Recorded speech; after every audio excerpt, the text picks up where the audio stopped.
Dumdum park তরুণ সংঘের মণ্ডপের সামনে এসে উপস্থিত হয়েছি আমরা।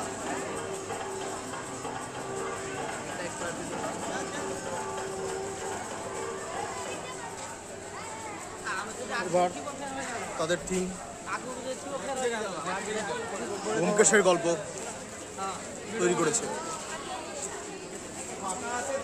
ক্রমশ আমরা মণ্ডপের ভেতরের দিকে প্রবেশ করলাম।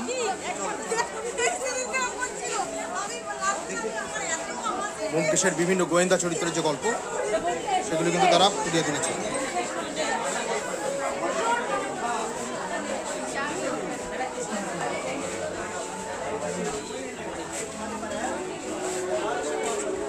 ক্রমশ আমরা ভেতরের দিকে প্রবেশ করলাম।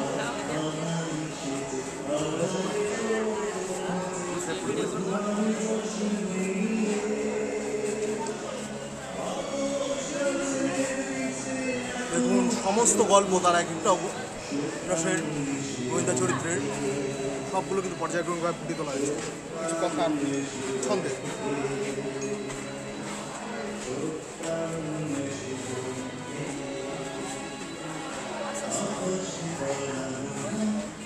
তাদের এবারে থিম সত্যান্বেষী।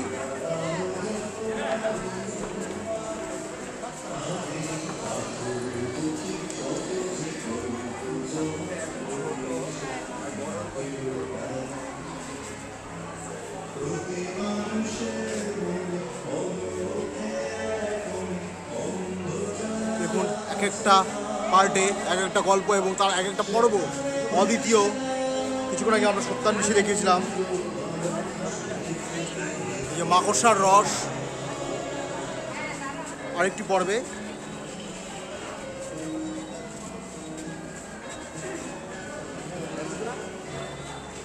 মুক্তমুখী লীলা,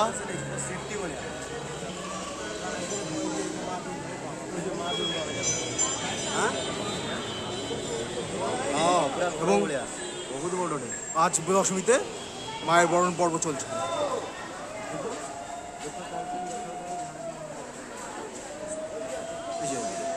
দুর্গা সুন্দরী কণ্ঠহার রহস্য, তার মধ্যে দেবীর ঠাঁই হয়েছে।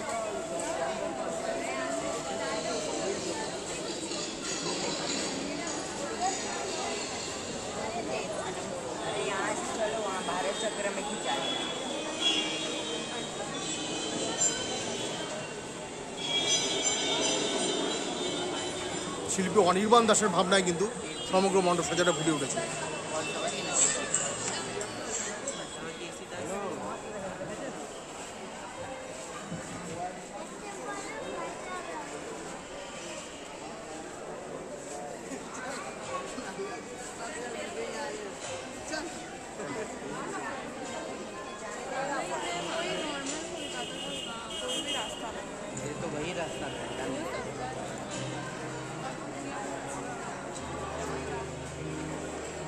রক্তের দাগ,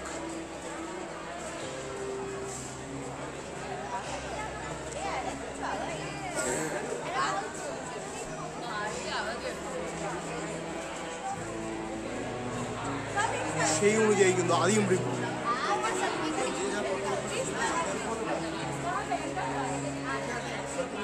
অর্থাৎ সেই সত্যজিৎ রায় আমাদের সেই অস্কার যে চিত্র পরিচালক, তার বহু ঘটনা অবলম্বনে কিন্তু ঘুরে তৈরি করা হয়েছে।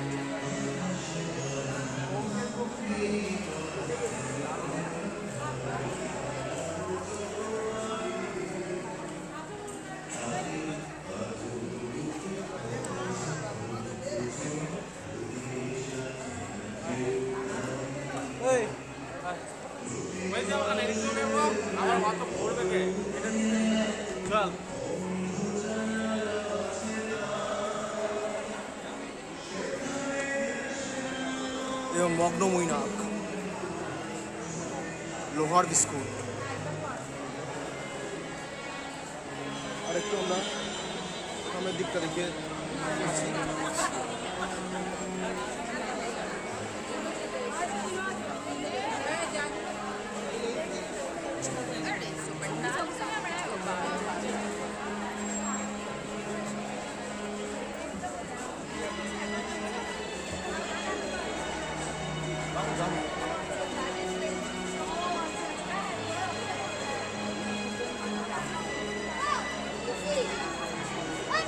অর্থাৎ এক একটা ঘটনা অবলম্বনে এক এক দিক বরাবর কিন্তু তাদের এই থিম সজ্জা সজ্জিত হয়েছে। অপরূপ সুন্দর আর্ট শিল্পী অনির্বাণ দাসের, এবং অন্য সময় এখানে জীবন্ত ইনস্টলেশনও চলছে।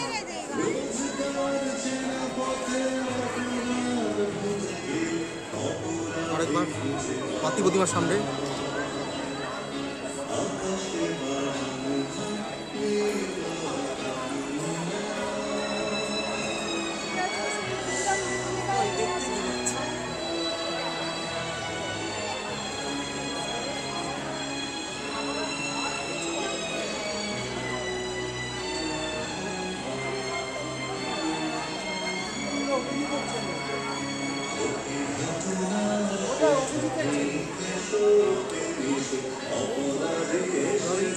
কিন্তু আমরা বেরিয়ে আসছি।